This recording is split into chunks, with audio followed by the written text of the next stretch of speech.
All rise. Hear ye, hear ye, hear ye. The Supreme Court of Florida is now in session. Let all who have cause to plead draw near, give attention, you will be heard.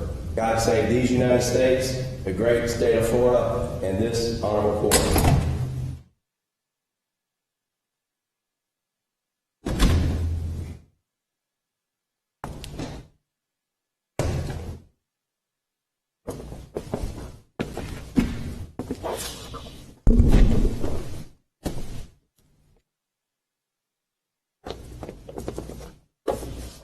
Ladies and gentlemen, the Supreme Court of Florida, please be seated.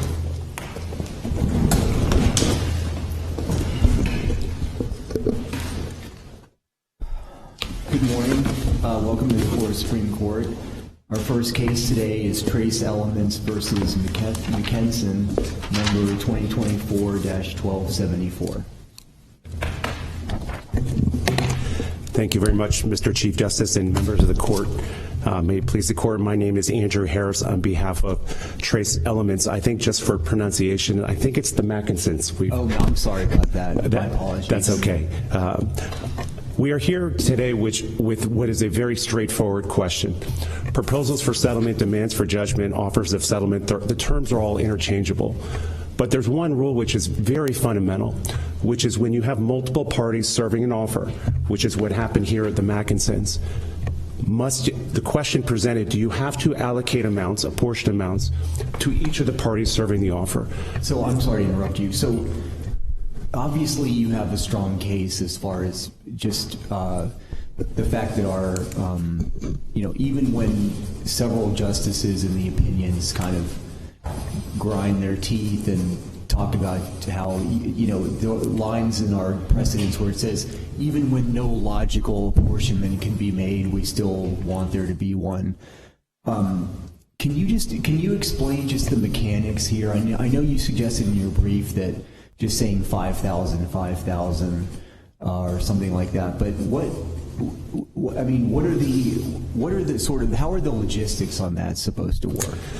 Sure. So we're not starting from scratch here. And if we were starting from scratch, or in the future, we may have a different result. But we start with the text of the rule and the statute. And the rule. But could you talk about? I'm sorry to interrupt you again, but just. Oh, sorry. I understand the text. I understand sorry. the precedent. Because there are. This could be, and I understand what you're asking us to do is to just sort of stick with what we've done in the past and maybe do a rule referral or something like that. And that may be the most sensible thing to do, and it may be the most consistent with the precedent. But, arguably there comes a point where literally following the rule becomes so irrational that you have to give serious consideration to not doing it. And in a case like this, where you're talking about rules of procedure, where there's a huge value in just kind of, even if there's not a great fit between the rule and sort of the underlying goal, sometimes you just have to follow the rules even when it arguably doesn't make sense in the particular case. But if you could just help us understand, because I know one of the arguments is, it's one thing to follow a rule that is not a great fit. It's another thing to say, well, even if it's not possible, or even if it's going to create this situation where you can accept one offer and then the claim goes away and they lose half of the money. Can you just explain to us how it's supposed to work in real life? So, right, in the real world, the apportionment amount as a general issue has real meaning to determine the math at the end of a case. Here, which is why this case is also not the right vehicle, because there was a tortious interference claim that my client filed against the plaintiff. So this is not a breach of contract property claim arising from the property. Yes, we have a husband and wife. Yes, we have a tenancy by the entirety. But with a tortious interference claim here, when that claim is filed, you have different degrees, arguably, of responsibility. Now, what the defendants, they fast forward to the trial and say, well, we got a directed verdict. But of course, the evaluation is all that matters. And so the purpose of apportionment as a general matter, now, yes, it fits much more in a personal injury case with a husband and wife consortium claim. But the math still matters. The evaluation of the offer as a general matter, because you have to beat the offer by 25% or more. Here, there could have been, at the time of the offer, there could have been a different result in this case for the two plaintiffs in the end. The jury could have determined at the time of the offer, we have a tortious interference claim. That's not coextensive. That's not unified. And we see in the record. Would you agree that our precedents would suggest that even if it were unified, that you would still have to, as long as there's multiple plaintiffs, that we would still have to apportion, right? Absolutely. I mean, that's the logic of your argument. And so is there a real world possibility of the defendant then in that situation being able to sort of game it by, accepting one offer and then you deal with the, splitting the claim or merger or whatever? I mean, are the plaintiffs always going to be able to get the full amount, or is there a possibility that the settlement ends up not working out the way it's intended to because of being forced to do this kind of artificial apportionment? So my experience down there, boots on the ground, is that it has been working as it concerns on the offeror side. The problem in Gorka is a different issue on the recipient side, which is not here. That issue, and I know this court had a proposed rule change in 2022 and didn't enact it. That's different considerations. There's no gamesmanship here with simply apportioning the offer, which was the clear precedent of this court. The rule, the text, the rule of law has to matter. The foundation, the reliance interest. Now, I was not counsel for Trace Elements when the offer was served, but any lawyer advising Trace Elements when that offer was served would have said, well, we can't predict, can't guarantee anything, but this offer is dead on arrival because the precedent, you can't reconcile what they're asking for here with, you mentioned, it's the Lamb case, which is vicarious liability. And this court, in a vicarious liability situation, there's only one person, there's only one defendant there who's an active tortfeasor, but this court held the plain text, the plain language controls.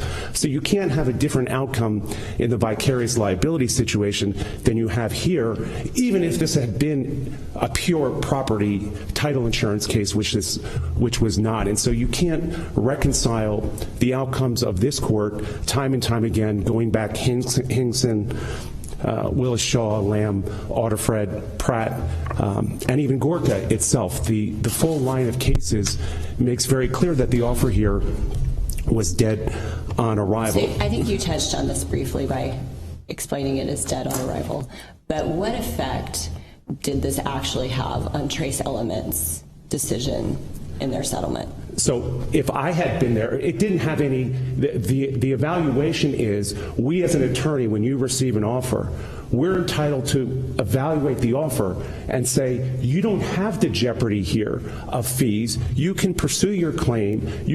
That's what I would have advised my clients. If I had represented her at the time, I would have said, I can't guarantee anything. I would tell that to my wife. I'm not a judge. But I would have said, I'm as close to 100%. Well, I wouldn't necessarily talk to a client like that. But the case precedent was so clear, you're very unlikely to have jeopardy here for fees. You can pursue your claim without this offer because that's where it does matter. This is not an ambiguity issue. This is not the nitpicking issues, which this court, I think, has cleaned up very nicely in another line of cases where the nitpicking, it still happens. I just had to respond to a nitpicking argument yesterday. But this is not nitpicking. This is a straightforward evaluate the offer. This is not a valid offer. Therefore, I can exercise my right to a jury trial. And the jury, they prevailed. The jury spoke otherwise. But it can't trigger what the defendants say is, well, it didn't affect, the reason why you didn't accept the offer is because of the amount. If there had been an extra zero in the offer, well, maybe you would have accepted it. That could be instead of $10,000 if it was $100,000. But you still have to, when you're evaluating the offer, we as attorneys advise our clients, and the advice to the client would be, you don't have the jeopardy for fees because this offer is not supported by any of the case law. And by the way, it's not just the case law from this court, it's the case law from each of the district courts of appeal, including from the 4th DCA itself where the offer was served. Do you think any of the cases from this court stand for the proposition that as a bright line rule, anytime there's two parties, it is a joint proposal, period. Right. So I would say that's the only fair reading of this court's decisions. It is literally true that this court has not said this is a bright line rule, but in Pratt versus Weiss and in Audifred. So Pratt specifically, Pratt frames the issue as whether or not it's a joint proposal. And it says that we conclude that the plain language of the settlement offer in this case demonstrates it was a joint proposal. It seems to focus on the fact that counts 6 and 7 were directed at the parties. They differentiate the parties for purposes of count 6 and 7. And it focuses on how, as a matter of law, those two entities are different. So comparing that here, it seems like the counts in both the complaint and the counter complaint are not differentiated between the parties, correct?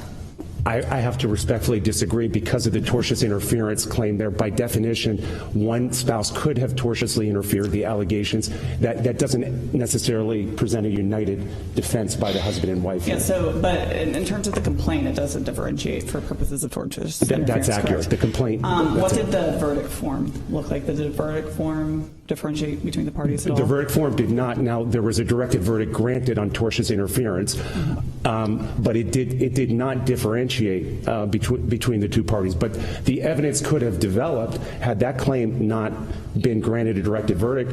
I would think, I was not counsel of record, there would have been a question, did Mr. Mackinson tortiously interfere? Now, maybe the parties would have agreed to it. You're right. It may have just said with the Mackinsons, and that may have been proposed. But the same argument was made regarding in a vicarious liability scenario where you have Walmart and their manager.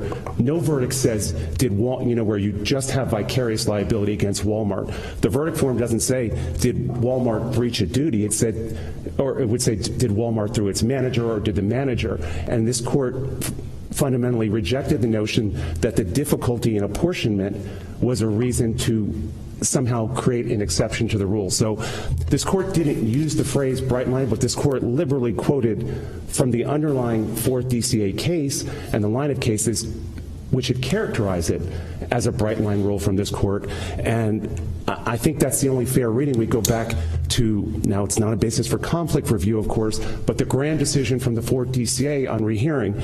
And Judge Gross, he used a literary term. He quoted, Dr. Seuss's Horton, which was, this court meant what it said and said what it meant. And that's what this court has done consistently. Well, and I mean, at the end of the day, and they'll be able to speak for themselves, but they don't argue that it's not a joint proposal. I mean, their argument is that it just doesn't make sense to apply it, and it's a unified claim and whatever. But, I mean, it seems like, for better or worse, the case law says joint proposal just means a proposal made by more than one party, right?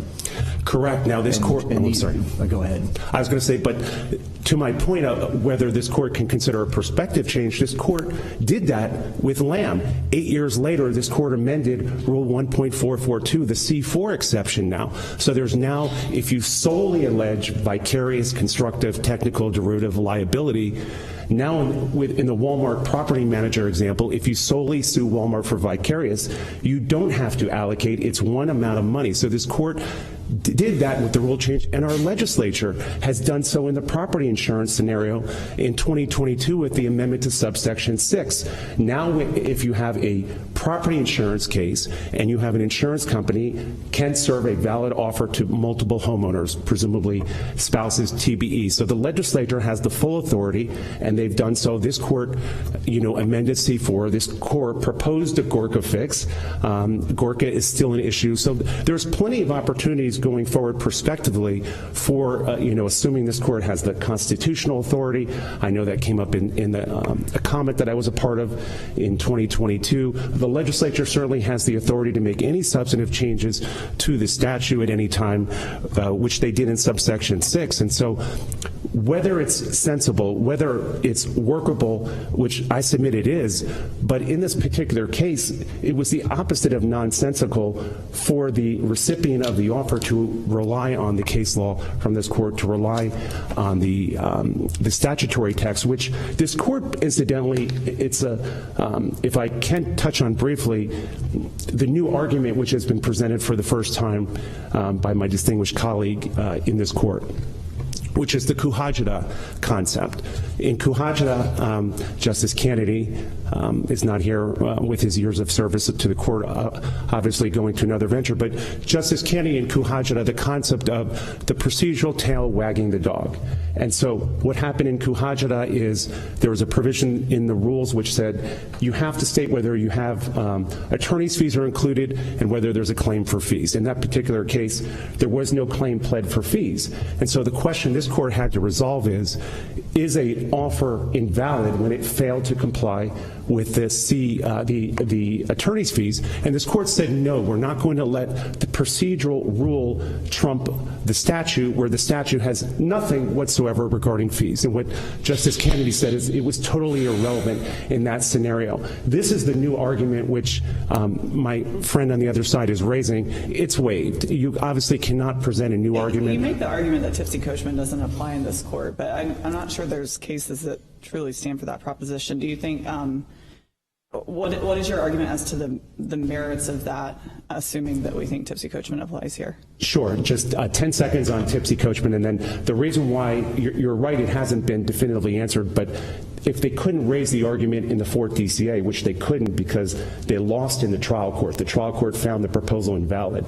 So obviously they couldn't raise the argument in the 4th DCA. And so to me, it would not make sense that you couldn't raise an argument for the first time in this court that you couldn't raise in the District Court of Appeal. Well, it's not, yeah, it would be, so the idea between Tipsy-Coachman is that we can affirm for any basis in the record regardless of what the appellee raises.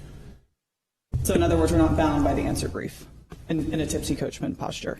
The District Court of Appeal, this court, it's not for me to tell this court whether this court can apply Tipsy-Coachman. I'm just not aware of case law where this court can, where an argument can be raised for the first time in this court by a party that didn't raise the argument in the trial court, didn't raise it in the 4th DCA, in the DCA case, and couldn't have raised it in there. But to the heart of the issue. You're saying that we could affirm on any ground that would have been available to the lower court, and since this wouldn't have been available to the lower court, then you can't sort of revive a waived argument by sort of leapfrogging what, but you sort of let the people off the hook for not preserving things at the trial court level if you then put everything on the table when it gets here. Right, it's like a double-tier Tipsy-Coachman doctrine. But to the merits question, of course, if this court, this isn't a Kuhajida situation. There is no tail wagging the dog here for a few reasons. For one, this court in Allstate versus Hinkson, and has now reaffirmed that point in Lamb and in Gorka, which is the statute does contemplate, if not, I think this court said the plain language of the statute, it requires the allocation to stated amount. So we don't have a Kuhajida situation where there was nothing whatsoever in the text of the statute. So we don't have that situation here. It's not totally irrelevant. It's not the phrase immaterial. It serves a valid purpose. One, to allow the parties to evaluate it. Here it is clear, but also the math issue to determine whether a party has beaten their offer by 25% or more. And so this is not a Kuhajida situation, or Wheaton was another example where this court said it had to do with the e-service formatting requirements. We're not going to let the procedural, this court determined that e-service was not required, and I think at least in strong dicta, but certainly this court then went on to say we're not going to let the procedural trump the statute there where there was no mention of e-service. That's not the situation here. And so to the extent that this court considers the unpreserved argument, it's fully harmonious with what this court has said 76879 requires, which is an amount attributable to each of the parties. And so for that reason, the Kuhajida argument, if it could be raised here, should not. And for other reasons, this goes back to the strong reliance issues, which is the parties evaluate the rules of the game at the time of the offer. And I go back to, if this court is going to reinterpret reinterpret the rules, reinterpret the case law. They never have asked for an extension of the case law. They've never asked for a modification of the case law. They did not argue in the trial court that Willis Shaw, that Lamb, the whole line of cases was wrongly decided. And so to the extent that this court would be considering whether to recede or to enact a new rule, this is not, it wasn't raised here. It wouldn't be fair to my client, who, a small business owner who evaluated the offer with the rules of the game at the time the offer was made. And so if there are no other further questions, I will wait for my rebuttal. Thank you. Thank you.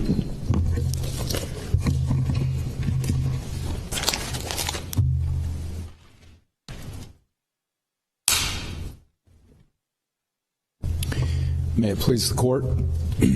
My name is Michael Orr, and along with Lorraine Rabb, we represent the respondents, the Mackinsons, who ask that this court uphold and affirm the decision of the 4th District Court of Appeal.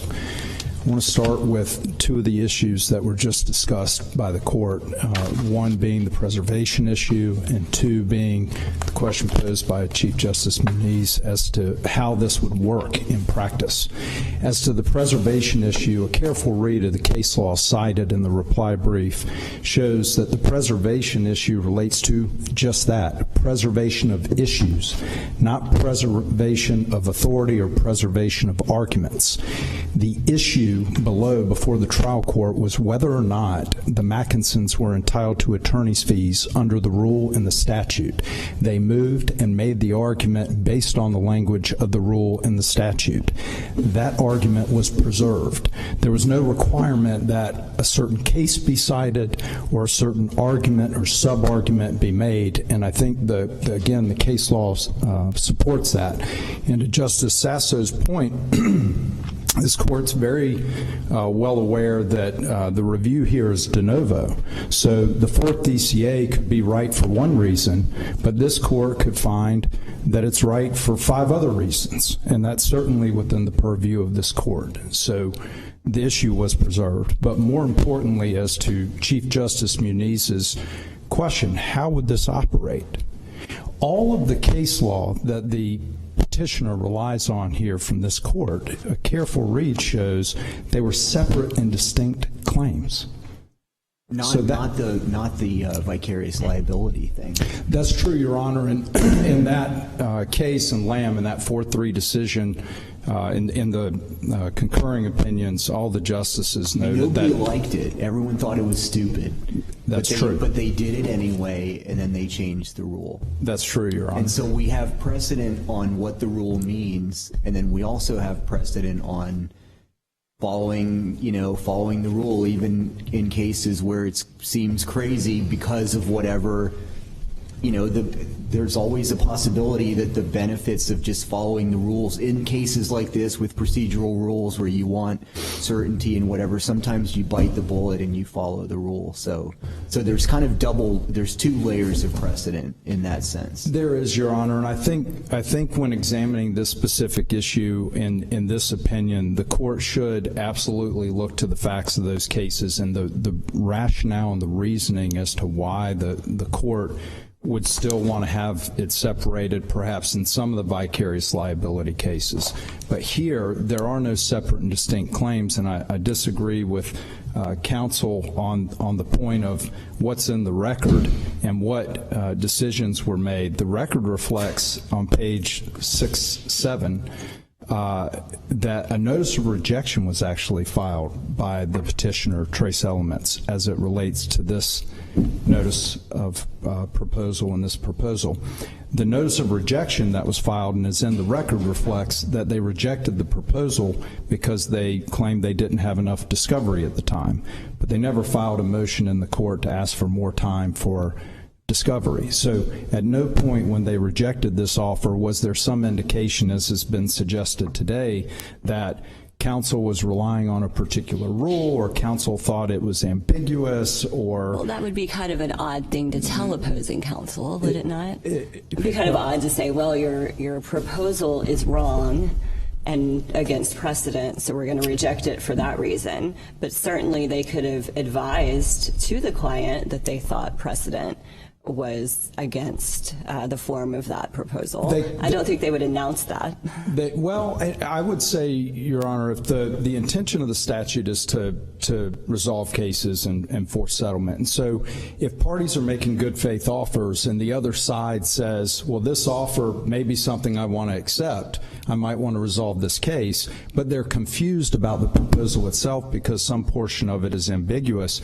Certainly, I've seen in practice where you reach out to the other side and say, I just want to clarify what your proposal says here because I may want to accept this.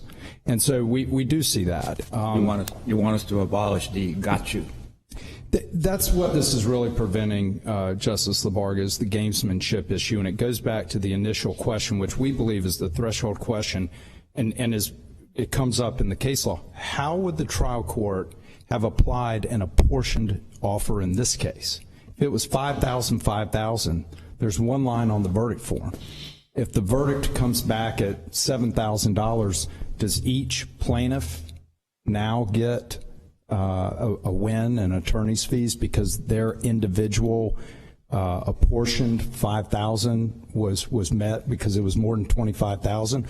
If it's $10,000, certainly the petitioner here, the defense would be arguing, well, no, you've got to combine them.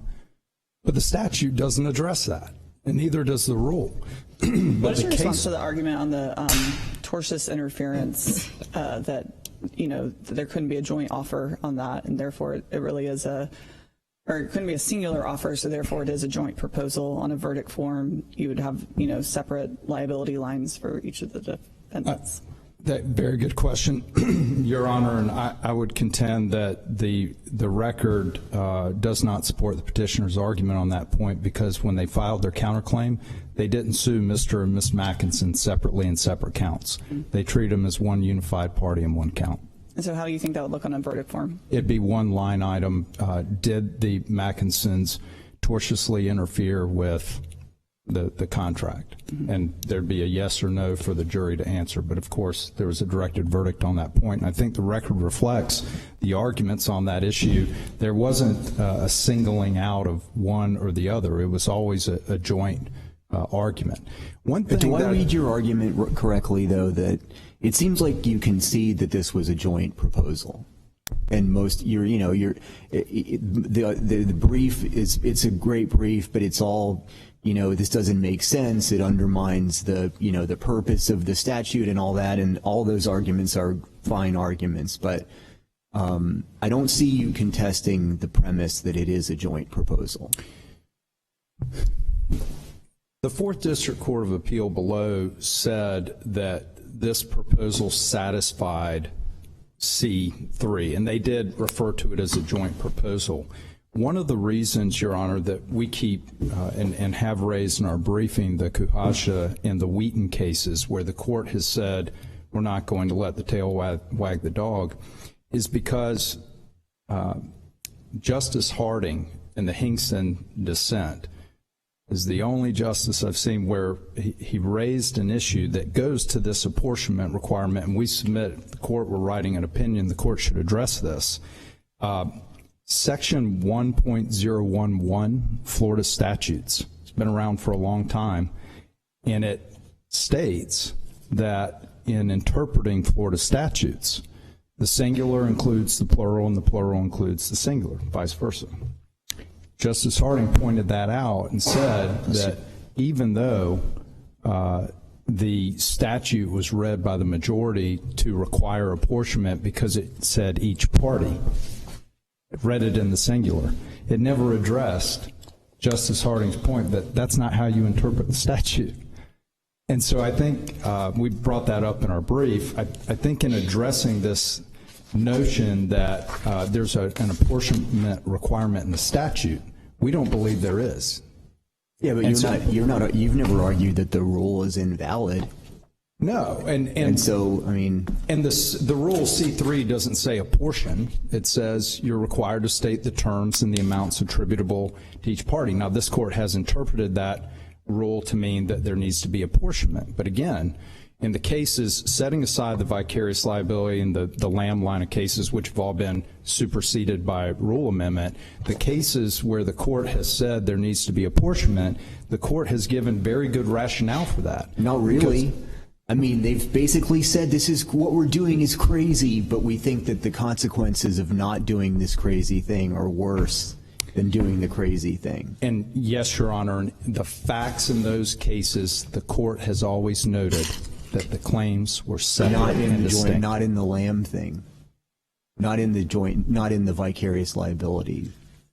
I disagree on this because of this point, that in the Lamb case and the vicarious liability case, you still had separate counts against separate parties.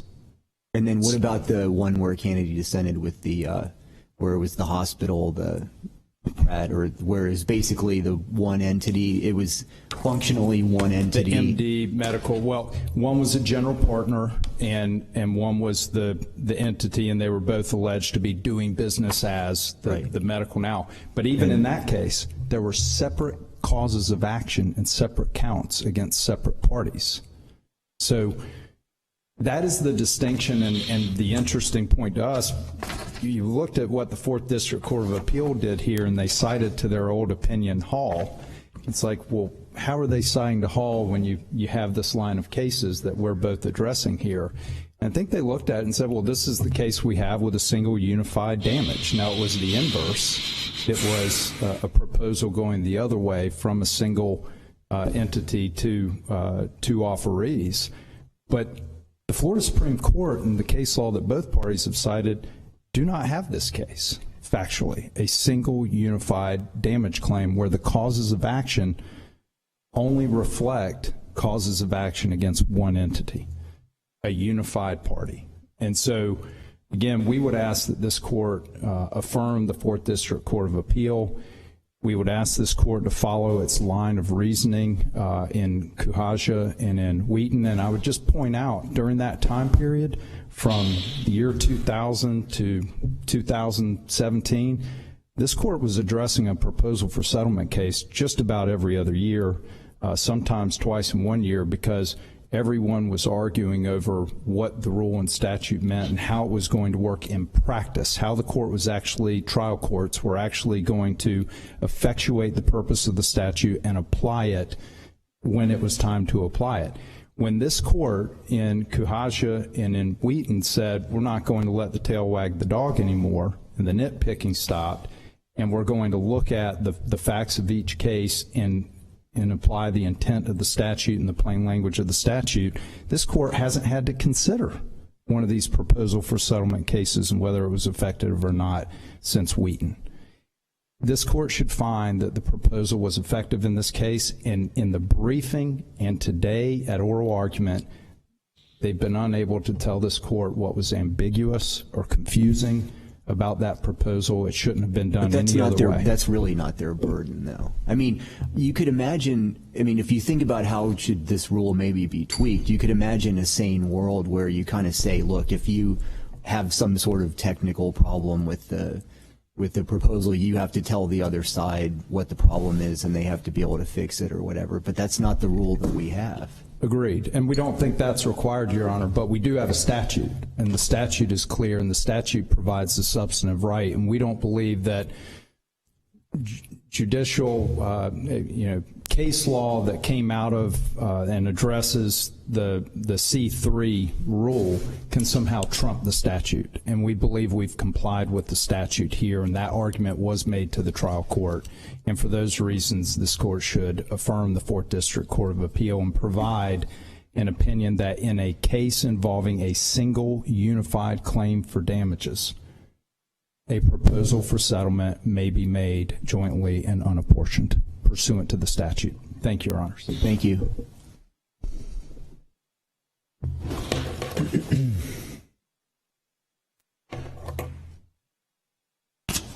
This isn't an ambiguity case or nitpicking case. This is following the rules of the game that were set up by this court. It's not a tail wagging the dog. As I said, this court held in Hinks and Gorka that the statute, the plain language of the statute, requires an amount attributable to each party. They did not ask for this court to recede from that case law. The issue of the verdict form, it has to be evaluated at the time of the offer. As I said, the fact that they didn't separately have separate causes of action pled as a drafting issue. There were tortious interference claims brought by my client. There was no unified claim in defense at that point. The notice of rejection form, there was one reason given to Justice Grohan's point. That doesn't mean that there wasn't a technical invalidity with the offer itself. The unreasonable evaluation issue had to do with a factual issue between the parties. And I would just ask this court, as my time runs up, to please quash the 4th District Court of 4th District decision and hold that the offer is not enforceable. Thank you, Your Honor. Thank you very much. We appreciate it.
Our next case is Okafor versus State of Florida, number 2024-1030.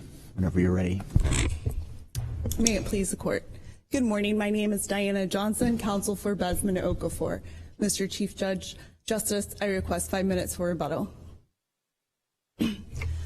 Okafor is before this court having been sentenced to death based upon a non-unanimous jury recommendation of 9-3 after Hurst resentencing.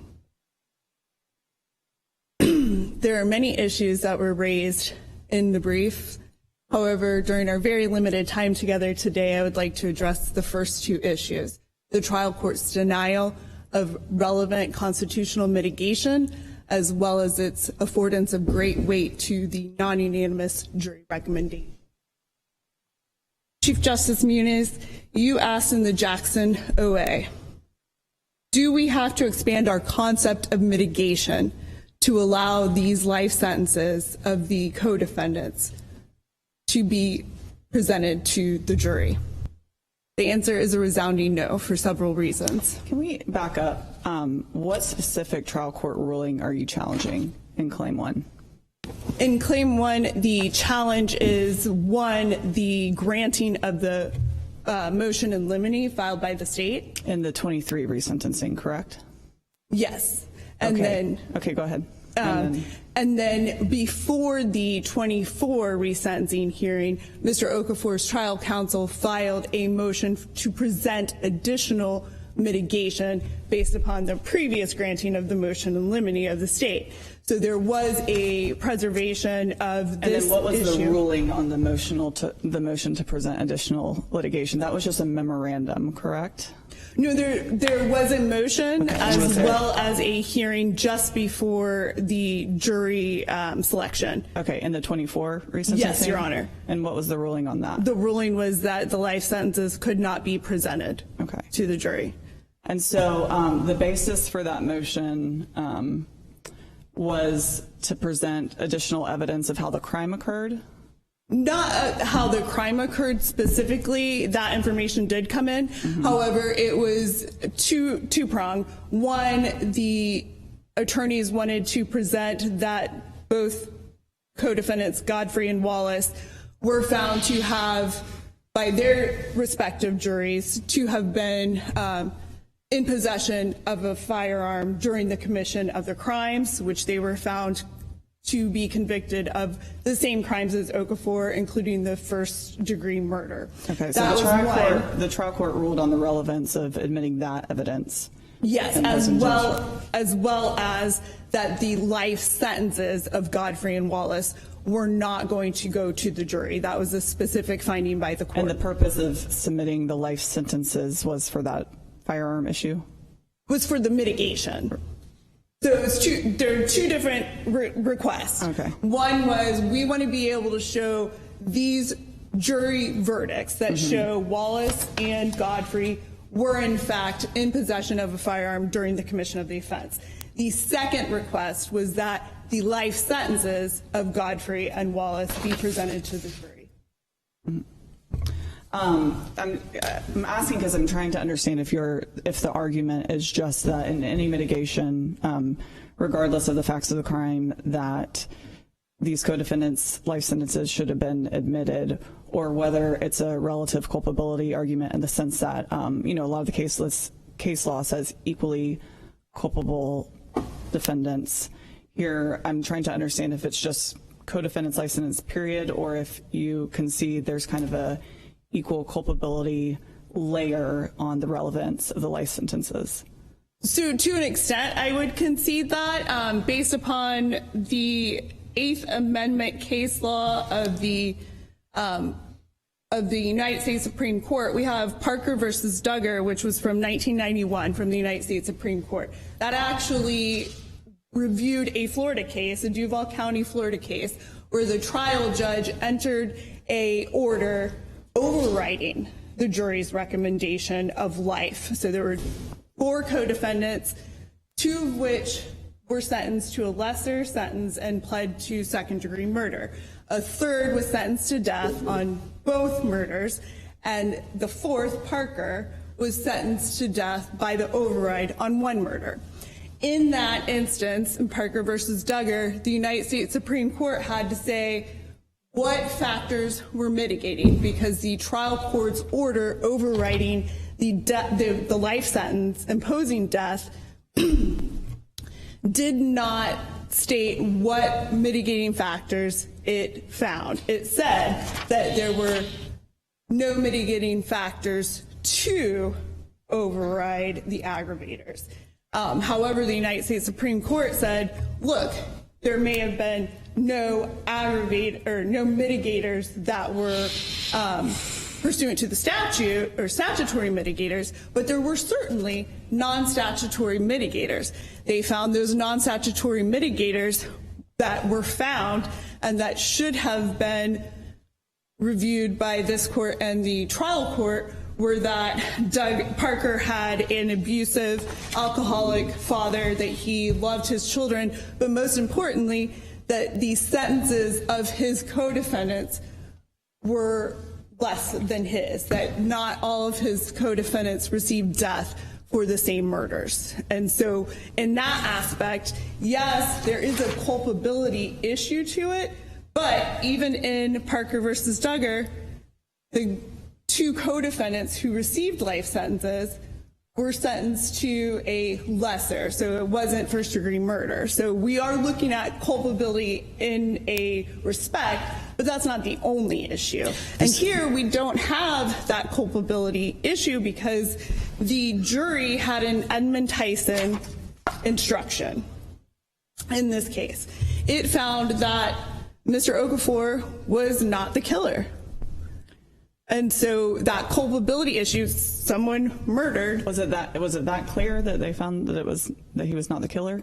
Yes, Your Honor. I believe it's at record 2713. The Edmund Tyson instruction had 4 questions. That being the first, the jury said no, he was not the killer. They did find he was a major participant, but not in lieu of any other major participants. So what do we do with the trial court's finding that he was more culpable, essentially? So, he's a ringleader and, yeah. Yes, so we don't look at what the trial court said about the culpability. We're supposed to be looking at the jury who makes this recommendation. They're the ones who determine whether mitigation is found or not.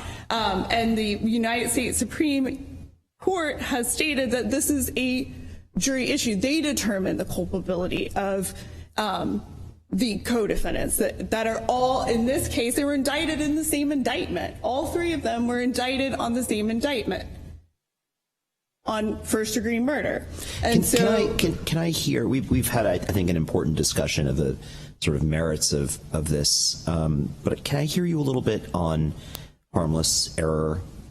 Because it seems to me that even if we came to the conclusion that the trial court erred in its instruction, you'd still have quite a heavy load on that. Can you say a few words on why you think any error here was ultimately harmful in an affirmative outcome-changing sense? Yes, Your Honor. In Penry versus Linnell in 1989, the United States Supreme Court reasoned that Lockett versus Ohio, which gave us the mitigation, that we need to look at the risk that the death penalty will be imposed in spite of factors which may call for a less severe penalty, in spite of factors that may call for a less severe penalty.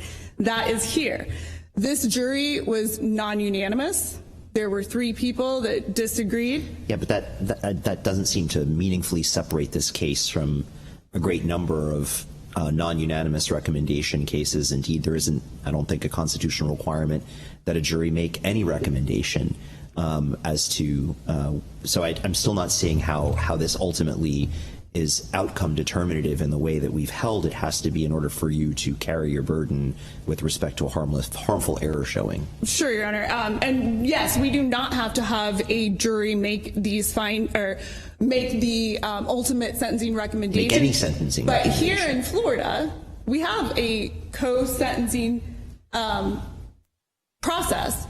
And so when the jury's verdict or recommendation is tainted, therefore the sentencing court, their decision is tainted as well. And so as to harmful error, because the non-unanimous verdict, where we did not have information that could have given a less severe penalty, there's harmful error. Because the jury found that my client was not the shooter, we have harmful error. Because the jury found that mitigating circumstances did exist but didn't get to hear this. What does any of that have to do with the information about the co-defendant sentencing? I don't understand how that bit of evidence, gets you to harmful error. It sounds like you're sort of, the argument that you made sort of in passing there, I think I heard you say that, any bit of information that might have called into question whether there might be a different sentence. I mean, that rule would swallow all of this. I mean, I'm still not hearing from you a statement about why this particular, the co-defendant sentence information, was harmful in a meaningful outcome-changing way. Because the jury found that my client was not the shooter. There are equally culpable people that received life sentences, and that, based upon United States Supreme Court case law, would be a factor that would call for a less severe penalty. And because there were 3 people that already determined that life was a sentence that should be imposed. It seems to me like your argument there conflates who the trigger person was with who the most culpable person was. It is possible that the ringleader might not be the trigger person and be more culpable, right? I believe they'd be equally culpable if you plan to murder but do not actually shoot the person. But that's not for me to decide. That's not for this court to decide. It was for the jury to decide. The jury gets to determine what is mitigating. Now, of course, this could have been presented that these 2 received life sentences. So we had a multitude amount of testimony regarding both Godfrey and Wallace's involvement during the penalty phase, during the Hearst phase. And it talked about how they were present, how their phones were pinged during that time, that they had ties to the other co-defendant from the original home invasion robbery, that they were cousins, that they had a child in common with the sister. So the jury got to hear all about their involvement, but they didn't get to hear about their sentences. And so that is why it is harmful error. And not only does the United States Supreme Court, and Parker versus Duggar say that this is relevant constitutional mitigation that this court has to apply But I based think upon again, what your argument is showing is that the relevant constitutional mitigation, is that what the request was to present these facts about the shooter. I mean, more so than this categorical, life sentences of co-defendants are admissible regardless of the facts of the crime. Your Honor, you may have looked at the motion in limine was to preclude the argument that they were shooters. But the actual motion for the additional mitigation asked for the two things, for the jury to hear about the life sentences as well as the verdict forms to come in, and both were denied. Right. All facts relevant to the identity of the shooter, including but not limited to the complete description of the shooter, et cetera. So I guess I think your argument does turn on this relative culpability, though, right? No, in other words, you wanted to be able to establish with the jury that Mr. Okafor was as culpable or less culpable than his co-defendants who received life sentences. Yes, Your Honor, because the Eighth Amendment encompasses mitigation that is regarding the culpability as well as the character of the defendant. It was that issue that the trial court was focused on in terms of its ruling, the relevance of this additional evidence on the identity of the shooter when guilt had already been established and that sort of thing. Correct. More so than this constitutional argument as to whether co-defendants' life sentences are admissible in mitigation. No, Your Honor. The argument in the record is that these should come in because it is mitigation. The state argued that we shouldn't be dealing with this because it's culpability. The Supreme Court has done away with this in Lawrence and Cruz. However, Lawrence and Cruz were decided, or the basis for proportionality review was from Pulley versus Harris. The basis for Eighth Amendment mitigation comes from Lockett versus Ohio, comes from Skipper versus South Carolina, comes from Parker versus Duggar. Those are two completely separate things. And in Cruz, this court did state that those were two different things. If we agree that in order for it to be relevant, the people who you're comparing have to be comparably culpable, equally culpable, then the issue, though, comes down to the role of the court in sort of making this threshold determination when they're evaluating the relevance of the evidence as to the culpability. And it seems like our standard of review on that should be an abuse of discretion. Could the judge have given everything that was in front of the judge at the time of making the decision? Could it have been reasonable to say that they were not equally culpable and therefore the evidence is not relevant as mitigation? And so why, given the conclusions about Okafor sort of being the ringleader and everything, and it seems like a reasonable person could think that makes him sort of more culpable, differently culpable, then why isn't it just like any other evidentiary ruling that we would be looking at? Because it's an Eighth Amendment issue, because it is a constitutional violation, and it is the jury that makes that determination. Federal law says that's the jury's place as well as Supreme Court law. Though we don't have a statutory mitigator for culpable sentences less than death, the non-statutory catch-all encompasses this. This court has stated this in several cases, and that hearing in 1984, Herring versus State, this court said, "We have previously held that evidence concerning sentences imposed upon co-defendants must be admitted in the penalty phase in order to allow the jury to know all the facts and circumstances surrounding the offense and its participants." This jury heard about the participants, but they did not hear about the sentences. So based upon the conformity clause as well as this court's precedent, the trial court should have allowed that in.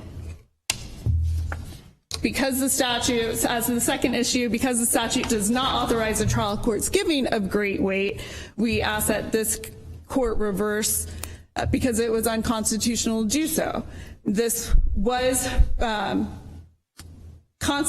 it is constitutionally prohibited to afford great weight to a jury's verdict pursuant to the Confrontation Clause. This was court-made law in Tedder versus State in 1975 that said we need to give great weight to the jury recommendation. However, it is not required in Section 921-141. So it seems like, so the statutory aspect of it, though, it does say that the court has to explain when it's not following the recommendation. Yes. And there's this sort of long kind of tradition backdrop of our court and this whole system. I mean, it seems like the whole logic of going through the jury recommendation process and everything, obviously you have to figure out what weight to give that. You kind of assume that it's supposed to have significant weight. And it seems like it makes sense, given how much we care about uniformity in death penalty jurisprudence, that you wouldn't want each judge sort of deciding, hey, I just take it as kind of an interesting fact of what the jury recommended, and someone else is thinking I really care a lot. So given that the statute signals that there is some deference to the recommendation by requiring the explanation when you don't follow it, and given the backdrop and the tradition, and given the benefit of uniformity, why isn't that just sort of a reasonable interpretation of the overall statutory scheme by our court? Because in the statutory language, it does not say that we have to give great weight to the jury recommendation. And in Harris versus Alabama, they were reviewing our Tedder standard, and while it praised Tedder, it said that the Eighth Amendment does not require the state to define the weight the sentencing judge must accord an advisory jury verdict. Right, and but we've said as a matter of Florida law, and you could say that it's an interpretation of kind of what the statutory scheme kind of implies, calls for. So we're not saying that it has to be that way, but that just is what the court, how we have interpreted the law of the state. I mean, what's wrong with that? Well, in Lawrence's court said we're doing away with court-made law, that we have to look at what is required by the conformity clause when we're looking at Eighth Amendment jurisprudence. But we're not saying, I don't think that we've said that the Eighth Amendment requires great weight. We've just said that the statutory scheme requires great weight. The statutory scheme does not require great weight because the language isn't there. We're reading words into a statute that do not appear, which is improper. So okay. I see I'm running out of time. You can have 2 minutes for rebuttal. Thank you, Your Honor. Thank you.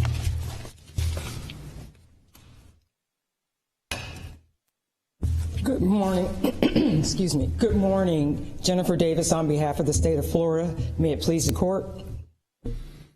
I'm going to start with the Eighth Amendment requires a capital defendant to present mitigation. It does not say any and all mitigation.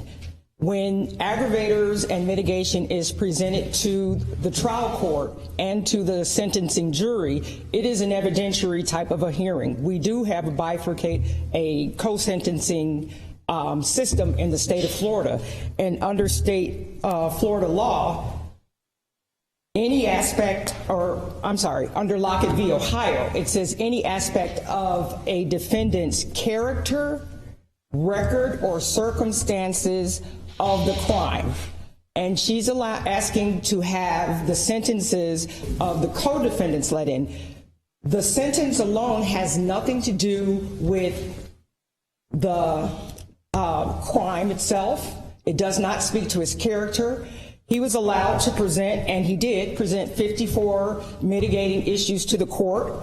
There was no violation. I'm sorry to interrupt you. Didn't you concede in your brief, though, that where the comparator, the other people who sentences the defendant wants to introduce as mitigation, where there's equal culpability, that is relevant mitigating evidence? In this case, there isn't. Right. But I mean, I don't think I conceded. In the brief, I thought you did.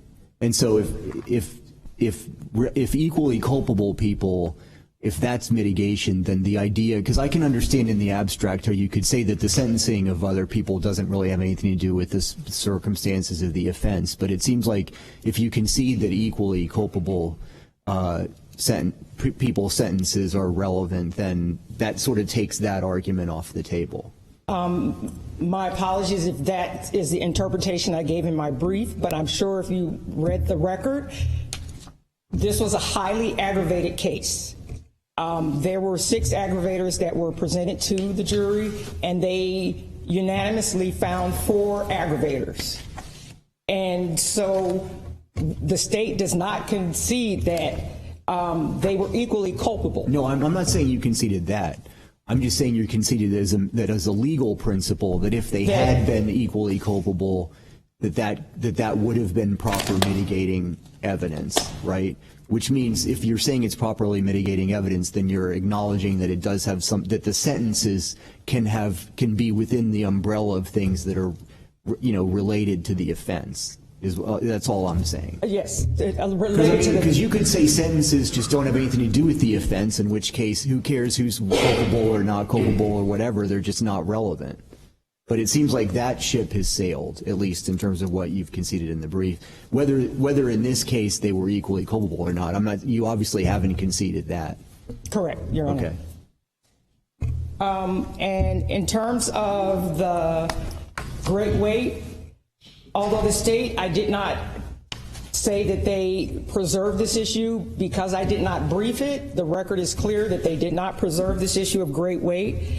And so you think they would have needed to, when the sentencing order came out, they would have had to have filed a motion for rehearing reconsideration based on that issue and raised it for the first time then? Yes, Your Honor. They did not do that when the sentencing order came out. They would have had the opportunity, though, to present that before the sentencing order, correct? The great weight argument? Yes. I mean, there was other, sorts of legal arguments that were made. In other words, is that an error that appeared for the first time in the sentencing order, or would there have been a opportunity to present that? There was opportunity to present that because under Florida precedent, the jury's recommendation is always given great weight. So that was not something that was... It wasn't a surprise in the sentencing order. Yes, Your Honor. So they knew that the jury recommendation was going to be given great weight, and they did not bring that issue up. They wasn't in any of their pretrial motions. I did not brief it. However, since 1975, the case of Tedder, the state has been giving deference to the jury's recommendation of whether it be life or death. It's always given great weight. And this court in Blackwood v. State found that this court, that we must give great weight to the jury's recommendation. Can you go back to your first issue? So if it was error to not allow the evidence of the other sentences and it was objected to and everything, so if we do get to the harmless error question, the burden is on you to show that it's harmless. It's not on them to show that it's not harmless. And so what is your argument on the harmless error aspect? Okay. It was a harmless error because they were not equally culpable. The record shows that he was the ringleader. Right. He was the only one that... Let's assume that we disagree with you. Let's assume that we think that it was error not to allow that evidence. Okay. Which introduces the harmless error standard. You have to show beyond a reasonable doubt that it's not, there isn't a reasonable possibility that it could have affected the outcome of the sentence, right? That is correct because of the aggravation. There was mitigation. He was allowed to present mitigation to the jury. The state presented aggravators that the jury had to find that they proved beyond a reasonable doubt. And it wasn't just one aggravator, it was 4 aggravators that were found. And they found CCP, which was cold calculated and premeditated, which is one of the more serious aggravators. So even if that would have been allow, if we could conceded that that was the case, it would have been a harmless error because there is no way with what the jury found and what was presented as evidence to the sentencing jury that they would have came up with a different sentencer. In addition, the trial court does have discretion in an evidentiary hearing to allow or not allow. And the omission of just the sentence of the co-defendants would not have affected the outcome of this. And so the state states that it was a harmless error, and we respectfully ask this court to affirm the sentence. Thank you. Thank you.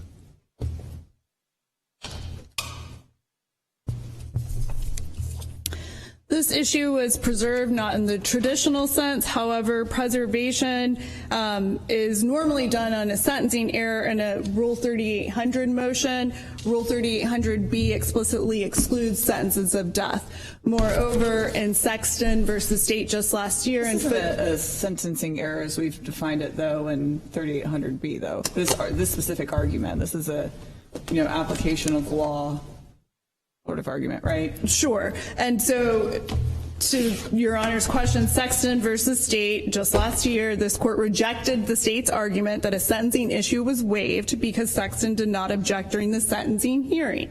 Right, when the judge read the sentencing order and did not file a motion challenging his sentence or the order's phrasing. The state cited no case in which we have held that a capital defendant who does not contemporaneously object to a court's oral pronouncement of a sentencing order. What you're saying there, that anything that happens in the sentencing process is in a sentencing error for 3800B that a capital defendant would need to preserve. And that's not what this court has said, right? So, I mean, as a threshold issue to make that argument, you need to say whether or not deferring to the jury is a sentencing error as contemplated by 3800B for this kind of analysis to apply. Or any sentencing order issue. Any sentencing order issue, according to Sexton. If you're going to say that that sort of a foundational premise of the whole scheme here about giving great weight to the jury recommendation, I mean, wouldn't you sort of flag that issue for the court before it embarks on the whole process? This isn't some sort of case-specific kind of random issue that arguably you don't know what the judge is going to do until it pops up in the sentencing order and people are surprised. I mean, if you talk about having to raise things at the earliest opportunity to give the court, the opportunity not to make a mistake. I mean, if you think that the great deference thing is a problem, I mean, shouldn't that have been put on the table kind of at the outset of the whole process? Once the judge is taking over and sort of doing their part of it. Sure. I don't know that there was a time. The trial court here gave the sentencing order to the clerk and presented them But obviously you weren't surprised that they gave great deference to it. I mean, everybody knows that's the way this thing has worked for decades, right? That doesn't mean that it's correct, Your Honor. Okay. And based upon this case law, it doesn't have to be preserved. Thank you. You can have 30 seconds to finish up. Yes, Your Honor. And for the reasons discussed today and those raised in the briefs, Mr. Okafor requests that this court reverse and remand for a new penalty phase. Thank you. Thank you very much. We're going to take a 10-minute recess. All rise.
All rise.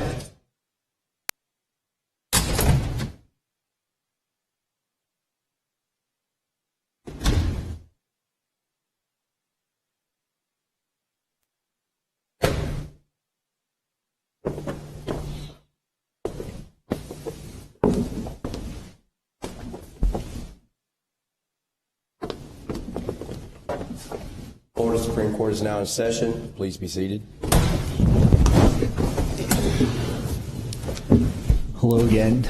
Our last case today is Smiley versus State of Florida and Smiley versus Secretary, Department of Corrections, numbers 2024-1361 and 2025-0250. Whenever you're ready. Good morning. I'm Anne Marie Mirialakis, and I represent Benjamin Davis Smiley Jr. in his post-conviction appeals. I'd like to begin by looking at the state habeas. Appellate counsel was ineffective for failing to appeal the trial court order which allowed evidence of a firearm being discharged in another case to be heard as evidence in this case to establish identity. Now, the state originally filed their notice of other crimes under Williams Rule 90.4042. And then about a week later, they amended that notice to 90.402, relevant facts. I wonder if, for this issue, if you could, I know you probably have a lot of arguments about the deficiency part, but for purposes of this, could we talk first about the prejudice angle on this, assuming that we might agree with you on the deficiency part, at least as not that it was a winnable argument, but that it was perhaps a meritorious argument to be made regarding the admissibility. But if I'm remembering correctly, the scope was very limited by the trial judge. They weren't allowed to call it a crime, and so there were some issues there. But why would this have been the issue that made a difference in the appeal? Okay, so as you say, the court order talked about being careful not to insinuate a robbery that ended up in a murder, just a firearm being discharged. Randomly in the middle of the day. Yeah. Yes. Okay. So let's look at what is implied, even if you're not literally saying it to the jury. Okay? So the first thing, and when I go back and forth and say that the post-conviction court ruled, okay, I'm sure y'all are aware that I'm talking about the state habeas now, so this is it's just appealing that order. But there's also an ineffective assistance at counsel because Mr. Smiley handled this motion pro se, but very shortly after that, trial counsel came on as full counsel, and they should have filed a motion for rehearing. So, they did object. So we'll go into that as a separate issue, but I'm going to be referring to the post-conviction court order because he did rule on this basically the same issue. Okay. All right. So the post-conviction court said, okay, if law enforcement is collecting projectiles, it's rational for a jury to understand this was a crime. Why are they even collecting those? Number two, you're going to have a map of the area that was shown to the jury, and it came out in court. This is just 2 blocks apart from the current case, Drake. The other case is Riley. But then that wasn't enough. That came out that McDonald, who is Mr. Smiley's nephew, and Samantha Lee, who is his aunt, it came out that they are involved in both of these to a certain degree. And it came out that she earns her income through his contacts and that she's dependent on him through those connections and that they're business partners. So then he says, well, when Auntie needed money, I took the information from Mario, that's going to be a stepson in this case, and gave it to her and told her about Mr. Drake having a safe. My point is, now we know what these people do, okay? Right? And now they're involved in both cases. Then the state goes on, in this case, to introduce testimony that there was a book bag and a hoodie that was also used in the Riley case. Okay? So now you have, it's a crime, very near each other, likely residents, same cast of characters, book bag. Why do you need a book bag? Oh, I know. Then they introduce the wrong safe. Okay? They don't say it's Mr. Smiley's safe, but how incompetent can law enforcement really be? I mean, they're going to at least look at the name tag. They're not going to just pull any safe off the shelf. So, I mean, the implication, because there's no curative instruction, you can't possibly give a curative instruction, it is the safe from the Riley case. Right? So now you have this. So how is it they don't come to the conclusion it's not just a gun being fired on this property, but that it's most likely the same thing that we have here, a robbery. And we never hear from the victim or the property owner. So let's assume that all of that is what the jury determined. There was definitely another crime. Mr. Smiley was involved. All of that happened. And, you know, that was error for them to think about. Let's assume all of that is correct. Okay. Now it's on appeal. And let's say we agree that probably should have been raised. Tell me what how it's not harmless error, or how not harmless error. Sorry, we've thought a lot today. Tell me about the prejudice prong. Okay, so shall I talk about what there was 2 issues, as I said. Not the trial counsel, the appellate counsel, and the habeas. No, right, but post-conviction court raised 2 issues concerning prejudice. Is that where you're? That's where. Well, I'm just saying you've raised in your habeas petition, correct, that appellate counsel was ineffective for not bringing this to the court's attention in a direct appeal. Right. Correct. Right. Why is that? Assuming that was deficient, why is it prejudicial? Okay. First of all, the witnesses, the lay witnesses in Mr. Smiley's case have serious credibility issues. Right? And so even the stepson, who was allowed to play the role of a victim, but he was likely a co-conspirator who planned this with the cousin McDonald. So there's credibility issues across the board in this case with the lay witnesses. So the state needed to bring in, it's my position, something that would kind of help bolster their case by showing propensity, even though that's not what they said they're showing it for, and it's highly prejudicial to suggest he would be involved in another robbery. And so, since none of their witnesses are credible, there's nothing at the scene of the crime that was originally, nothing in his bedroom, there's no fingerprints in the house, there's nothing DNA that's in Mr. Drake's house. It's part of his house. There's a book bag that was left at the scene, okay? And on the back strap, they found Mr. Smiley's DNA.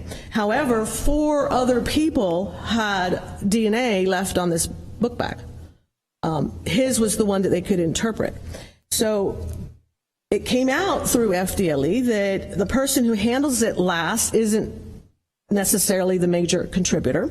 That handling it the most doesn't mean that you have more DNA or that you, it's the person whose skin cells would shed more. Okay, so handling it more wouldn't mean that your DNA is more present on the book bag. And that you can't tell anything about how it was held or when it was held or how long. Okay, so there's been a lot made of this DNA on a backpack. There's nothing in the backpack that would indicate it's his, nothing identifying. There's nothing particularly special about the book bag that you say, oh, I know that's his. It always he had that sticker on it or something. There's nothing like that. And so there's nothing to indicate ownership of the book bag or the sweatshirt. There was a sweatshirt that they said had his DNA on it on the outside, a spot of blood. It was recovered a block from the scene of the crime. There was no altercation during this offense, so it's not likely that that blood was shed at that time of the crime, okay? And the sweatshirt had 4 different profiles on the cuff, 3 different profiles on the collar, and it had gloves inside the pocket of the sweatshirt. There was DNA found inside one of the gloves in the pocket of this hoodie, and it was excluded from being Mr. Smiley. Now, ultimately, he was charged with tampering because they're saying that he discarded it when he left the scene, and he was found not guilty of that. So they have witnesses that aren't credible. They have the DNA, which it sounds special because it's DNA, but what does it mean? It means sometime during the life of the book bag, he handled it. And he may have worn or been near that sweatshirt because it's on the outside, it's a spot. So essentially you're saying there wasn't enough other evidence? No. And I think they understood that immediately. And so they changed their theory from Williams' rule, similar crimes, where you have to establish by clear and convincing evidence that he's in possession of the firearm. Okay? Who is the witness that is going to establish that he's in possession of the firearm is Mr. McDonald. And the post-conviction court found his testimony did not meet that standard. The inventory of reasons for discounting his testimony is substantial. He listed at least 5 different reasons, and we have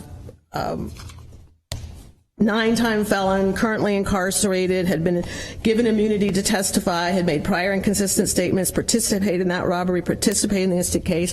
Even when Mr. Smiley was crossing him at the motion hearing concerning the other crimes, Mr. McDonald says, how many times I done changed my story?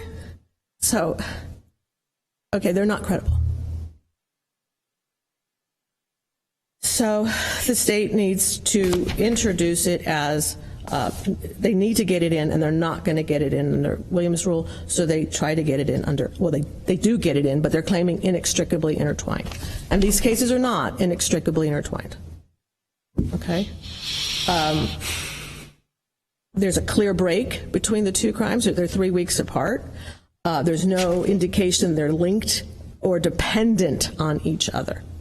Okay? You can make a complete intelligent account without reference to the other case.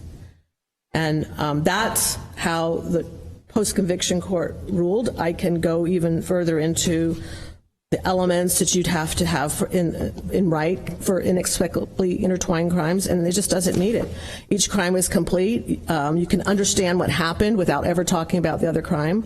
You don't need to establish context to have one crime.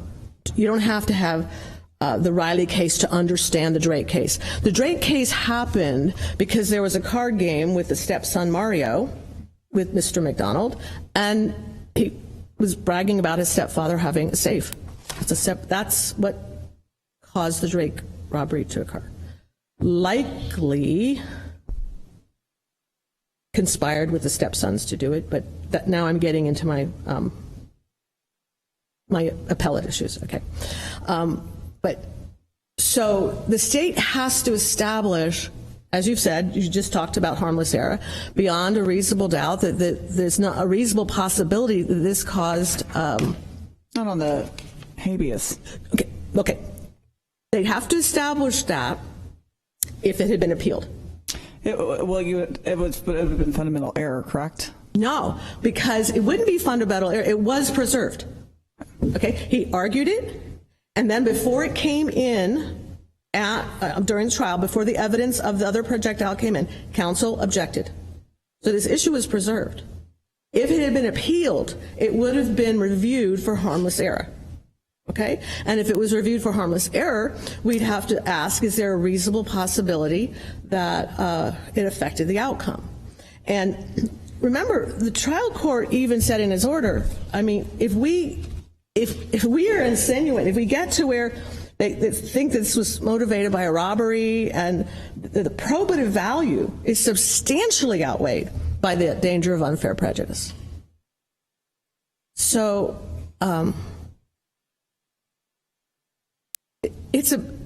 and when you look at harmless error, you don't just look at a close examination of what could come in. There's also an even closer examination of that impermissible evidence. And that's what I've talked about here. When we went through what is really coming out and implied and understood, that's hugely impactful. So I can go, if that's all the questions you do. There was another issue concerning Samantha Lee. Do you have questions about that? No. Samantha Lee, but because I'm going to address it because, again, this is the state habeas, but it's something I've introduced what the post-conviction court has ruled concerning inextricably intertwined and Williams rule, but they didn't. They found trial counsel was ineffective for not doing a motion for rehearing and addressing some of the things that could have come out further, but they didn't find prejudice. Okay, and the first reason he didn't find prejudice was the backpack. I think I've gone through and explained about the DNA on the backpack and why that shouldn't be overwhelming evidence of guilt. Okay? The other issue he had was Samantha Lee is his aunt. So even though she's not credible, post-conviction court said, well, but she loves him. And that's why she didn't come out right away and say it was him. Because it took her in these 2 interviews, lots of threats, turn the recording off for 35 minutes, and when finally coming back on, then she says, okay, I received a call after the Drake robbery, and it was from Ben. But we don't know what they had to say to get her to admit that.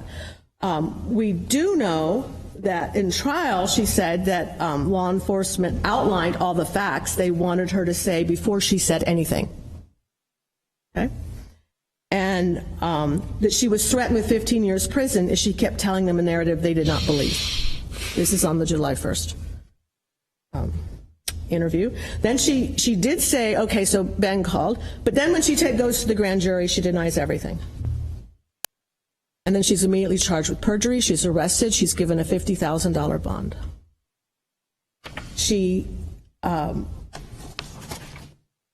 There's another interview with law enforcement, and she testifies that she had no idea exactly what happened about the time and the place, but was willing to agree to whatever it is they threw out and didn't want to be charged with perjury again.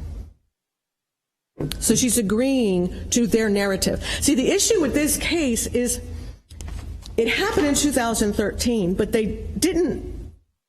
nothing happened on it till 2015 when the spot of blood on that hoodie it's called a CODIS hit, but it now identified whose blood that was.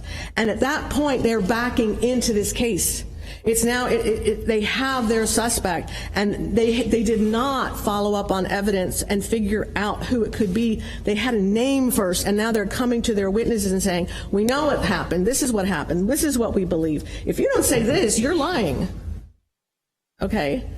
And I think it's real interesting when you talk about who she cared about. I'm just quickly from her testimony, the July 1st one, the trial counsel says, it was after the 35-minute break that we talked about, and before you disclosed the information you had, at that point, did you think they were trying to get you to talk about Ben or Little Mike? Little Mike is McDonald's nickname. I thought he was talking about Little Mike. That they were trying to jam Little Mike up? Yeah. Your business partner? Yeah. The person that you're the same age as? Yes. And in fact, prior to you telling them more information about what you could not now remember, isn't it true that you said that you realized, oh wait, they're not trying to get me to get Little Mike in trouble, they're trying to get me to get Ben in trouble? Yes. That's when you started telling the story. Yes.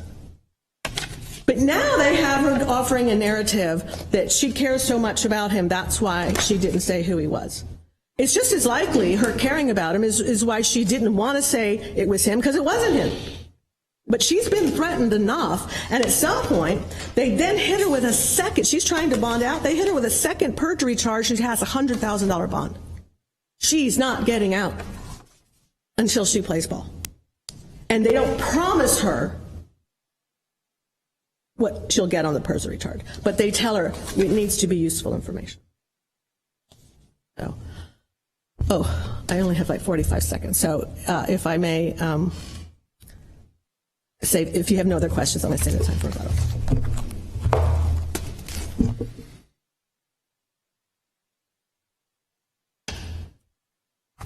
Good morning. May it please the court. Michael Mervine on behalf of the state of Florida. Do you mind raising the mic so that we can hear you a little bit better? Yes, Your Honor. As to this issue with the prior acts, this all arose because the state pretrial was seeking to enter into evidence a prior murder, a prior robbery. They wanted all the details of that prior crime to be admitted. So that's why the state vacillated between the inextricably intertwined motion and the Williams rule motion. They had the hearing.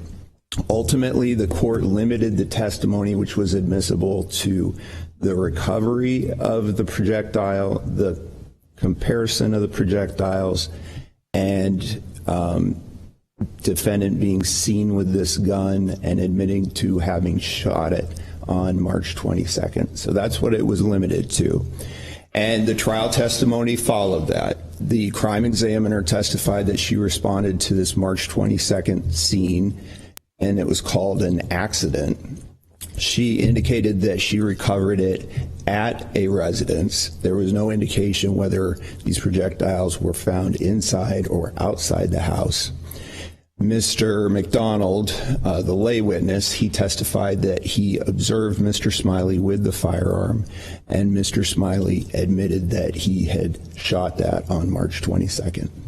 So what we have is we have a shooting or a discharge of a firearm at an unknown location at an address We have someone saying that they saw Mr. Smiley with the firearm, and Mr. Smiley said that he shot it. So when you look at all of the crimes... Isn't there also a case number? Doesn't the jury get more information than that from which they could deduce not just identity, but prior crime? They could imply that. They certainly could imply that. If there's like an FDLE person assigned to it, and if there's a case number, what work of implication does it take for the jury to know that there was some sort of law enforcement activity? Well, drawing these conclusions in the defendant's favor, I would submit, would be inconsistent with his appellate burden. And on appeal, the court's order, the jury's verdict is presumed correct. FDLE, and again, we're speculating, FDLE could have responded to an accident. They could have responded to a self-defense incident.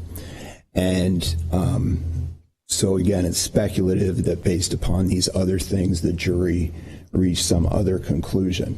And the reason why I went into those details of what was specified at trial is because in their reply brief, or their reply to the habeas petition, they cite several statutes which they allege were violated, or at least this evidence indicated a crime had occurred. But I submit to the court that if it examines, if it compares what was elicited to these crimes, there was no prima facie case. There was no prima facie case that this firearm was fired in public. There was no allegation, no evidence that it was concealed. There was no evidence that it was fired in a wanton or reckless manner. So there's no prima facie case of any crime. So what that limits us to is to what was actually admitted at trial. And of course, the trial court, as well as the post-conviction court, concluded that the defendant being in possession of the same firearm which fired the deadly shots in this case was relevant. And again, this was 3 weeks earlier. And so if appellate counsel had raised this on appeal, it would be without merit for those reasons, because it was relevant evidence and it was very limited. But assuming for argument's sake that there was error, any error would have been harmless beyond a reasonable doubt. Appellate asked this court to reassess the jury's credibility findings as to all of these people. But again, that's not the role of the court on direct appeal. There was testimony that Mr. Smiley's DNA was found on a backpack which was within the room where the victim was murdered. Mr. Smiley's DNA was found on a sweatshirt which was found within a block of the murder scene. Mr. Smiley testified that he was not in Lakeland and he knew nothing about this. We had two witnesses who identified Mr. Smiley as a participant. Of course, appellate challenges their credibility, but ultimately that was for the jury to determine. Defendant used the victim's, or there was a witness in this case, the victim's stepson, and he was there and he was the one who was robbed and he was the one who was told to take off his clothes. Some money was stolen from him and I think some marijuana, but also his cell phone. And his cell phone was used within minutes after the murder. It was a three-way telephone call, and two witnesses testified that it was Mr. Smiley using the victim, or rather the witness's cell phone. So given that evidence, the eyewitness to the murder, the DNA at the scene, defendant's possession of the one sole witness's stolen phone within minutes of the murder, I submit to the court that any error would have been harmless had this issue been raised on direct appeal. And that's where the lack of prejudice would then come in. Yes, ma'am. And that's assuming that there was error. Okay. If there are no questions, the state would ask the court to affirm the post-conviction court's order denying post-conviction relief and also deny the petition for habeas corpus. Thank you. Thank you. You can have 2 minutes. Could I ask you to respond to one a point the state makes? The state notes that Mr. Smiley testified. Why doesn't that essentially undercut your prejudice argument? If Mr. Smiley takes the stand, isn't the jury free then to reject his version of events completely and make its own determination about the defendant's credibility? Doesn't that essentially bake the cake in this case? There were two disturbing things, and this is now in my appeal, that there was ineffective assistant counsel. There was a motion in limine that said you cannot ask a witness is the other person lying when they say this. You cannot ask a witness to comment on the veracity of another witness. And 6 times trial counsel let the state go, well, she said this. Is she lying? He said this. I guess he's lying. And it's like trial counsel said, well, I wanted the jury to hear his response, but it went on and on and on. Then they challenge his memory of details. Okay, in a motion in limine, so the state didn't have to stay to the ruling on the motion in limine that trial counsel won, but then the state had filed a motion in limine. You cannot mention the brain damage that he had about 6 months earlier, okay, because that could cause sympathy. But then they open the door when they say they're challenging him about his ability to remember things, and trial counsel never walks through that door to say, well, you had a serious brain injury about 6 months ago. Maybe that's why you can't remember things. All right? So there's things that trial counsel allowed to come out that did not support Mr. Smiley, who's taken the stand. They even had a photograph that they introduced. Oh, he's friends with this big jit that someone's saying he did this with. Well, neither eyewitness could pick big jit out of the out of a photo pack, neither the stepson or McDonald. So, but they're putting in evidence to go, oh, look, see, you said that he was involved with big jit, and here he is looking friendly with him. As far as McDonald, his testimony was just like hers. Is it true law enforcement told you what they believe the facts of the case were? Yes. When I was talking to Detective Wallace, I wasn't cooperating with him. He started making it make sense to me, meaning it was in my best interest to cooperate. So after 2 years and numerous interviews, law enforcement comes to you and says, I'm laying this out. This is how it happened. And you say, it happened the way you're saying, right? Yes.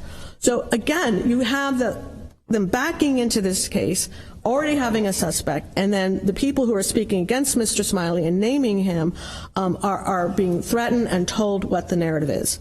Now, as far as the jury's verdict... I'm sorry to interrupt you, but you can have 1 more minute. Okay. As far as the jury's verdict and credibility findings, it's going to be...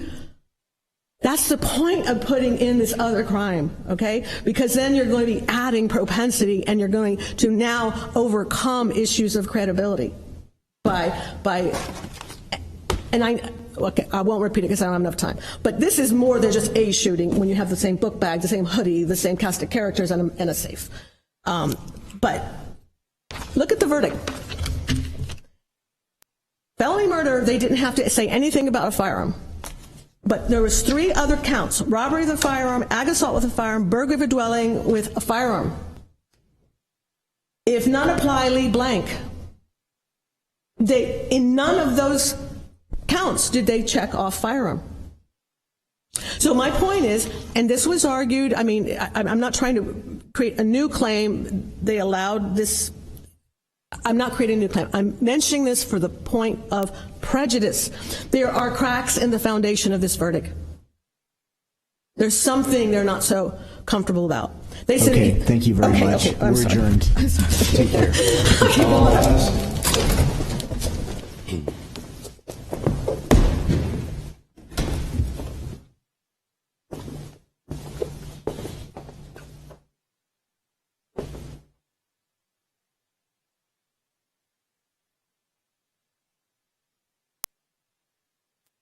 This honorable court is now